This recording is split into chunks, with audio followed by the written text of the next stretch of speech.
Excellencies, ladies and gentlemen, good afternoon, and I could not wish you better afternoon after the celebrations we had yesterday because of the event which could be compared to the only few memorable days for our homeland, for Georgia.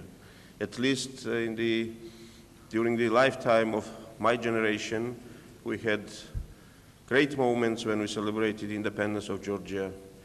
We adopted our constitution and created foundations of our country. And I would place this event as continuation of this attempt, our desperate attempt to create state, modern state, where the nation is living in accordance to the modern democratic standards, and we all Georgians are proud of our beautiful country.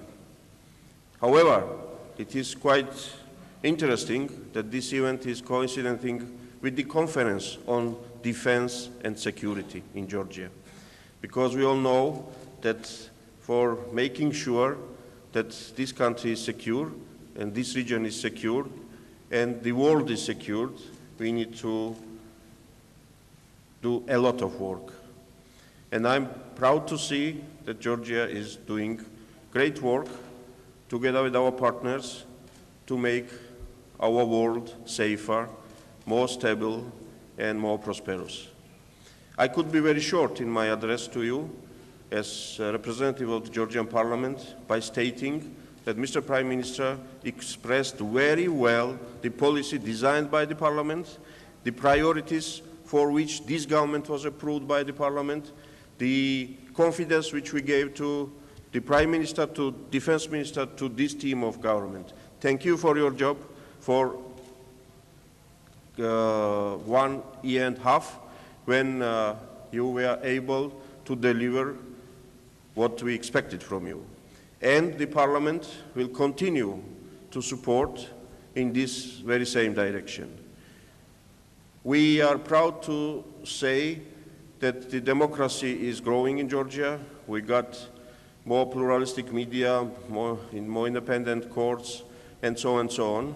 But we have one area where democratic standards are not so much observed, and this is the Parliament, where we have anonymous support to Georgian foreign policy priorities and Georgia's aspiration to become integral part of the security system which unites the democratic world. On this issue, we do not have disagreements in the Parliament, and the government enjoys bipartisan support in this direction. I believe this is a great achievement of this country, of this nation, which should be appropriately implemented by the government's policy. I want to apologize to everybody who expected me to see during the panel. Unfortunately, these events which were happening during these days did not allow me to be with you, but I heard that this conference is very successful. Our friends, partners from many different countries were very much engaged in this conference, and the outcomes will be very important for us to define our security and defense policy better. I was going to talk on the panel which was called Knocking on NATO's Door, and it reminded me the song by Bob Dylan, Knocking on Heaven's Door. And I want to explain for the audience that we are not that obsessed to believe that the NATO is heaven.